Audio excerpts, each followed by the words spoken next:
Hey everybody, welcome to Technique Tuesday here at A Cherry on Top. My name is Sara, one of the design team members.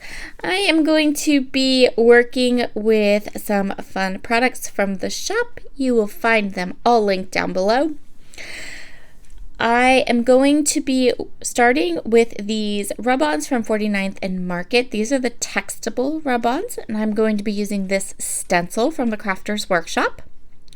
I'm going to use some Liquitex gloss gel and that really nice Honeybee Stamps 6x8 paper pad. It's called Grain and Grunge.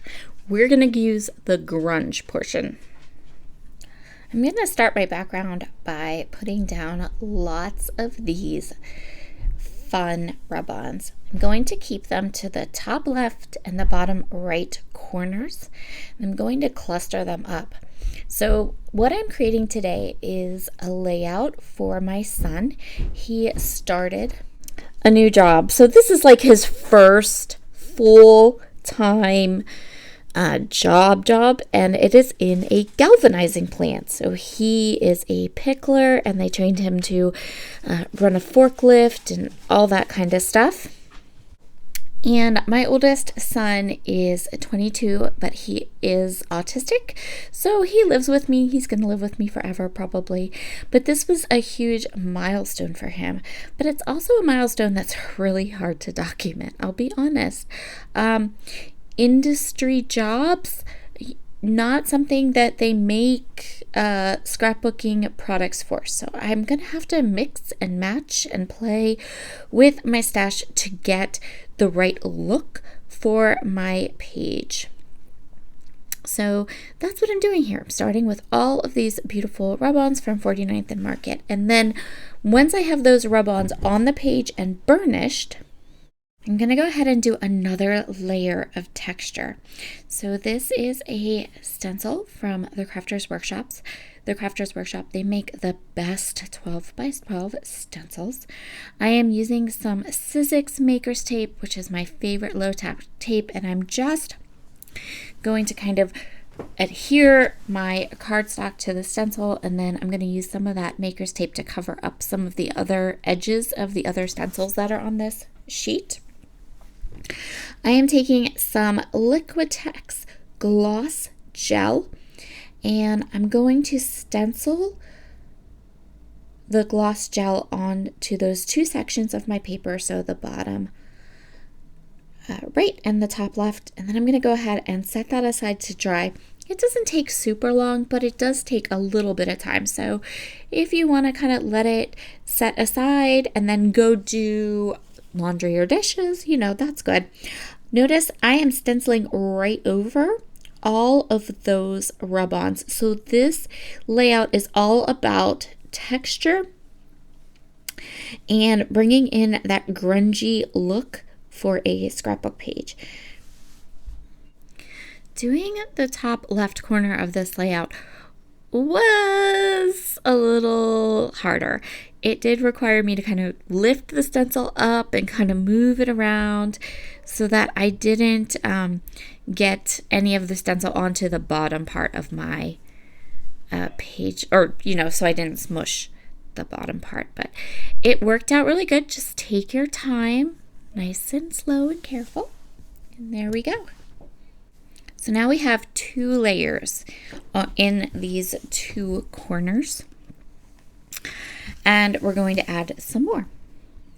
I have two colors of Distress Oxide ink in frayed burlap and ground espresso, and I'm going to go ahead and I am going to use my picket fence blending brushes and blend right over those rub-ons and right over that gloss gel using both colors.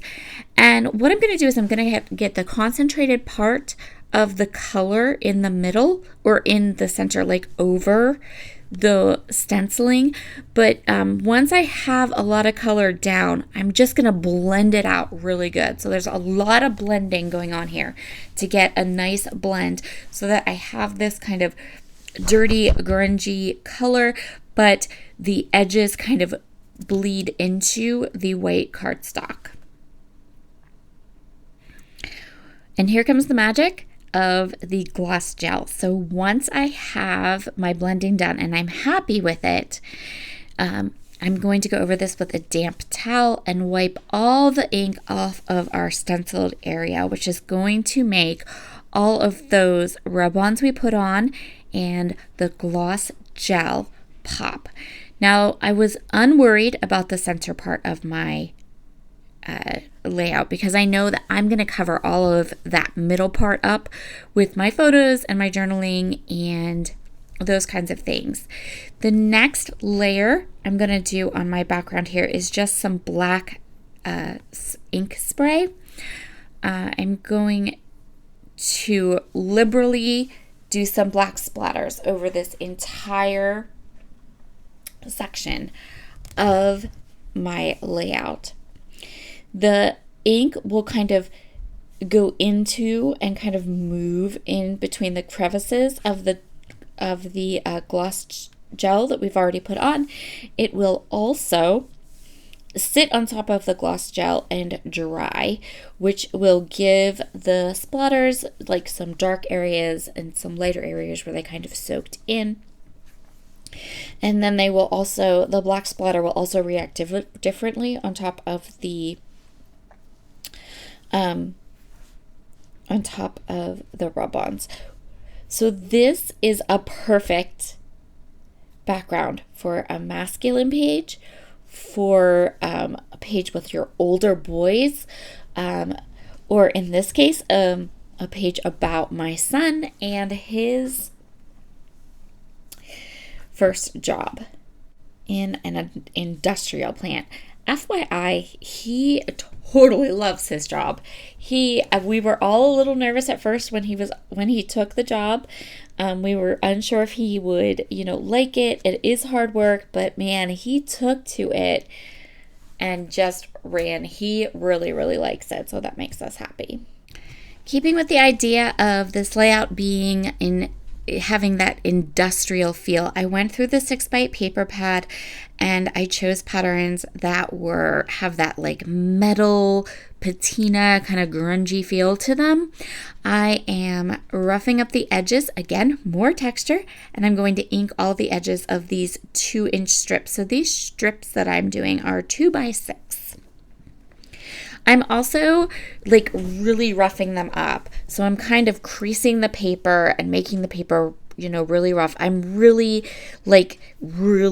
distressing the edges of the page because I don't have a lot of products that go with my photos, right? I need this texture. This texture is going to tell some of the story of these photos. And my layout is going to be super simple. I am just going to line these strips up across that middle section of my scrapbook page. Add my photos with a little bit of dimensional adhesive. A journaling box for sure. And I'm going to stamp my title and I'm just going to make a little bit of a punny title. For my layout, I'm really not great with titles, but I wanted to make sure to get the title in the journaling because for this particular layout, the title, the journaling, the photos, and that grungy background are the star of the show. So next time you have maybe some difficult photos, not difficult in subject, but difficult in finding products to make them shine, think about texture, think about layers and layers of texture, and I will talk to you all again very soon. Bye.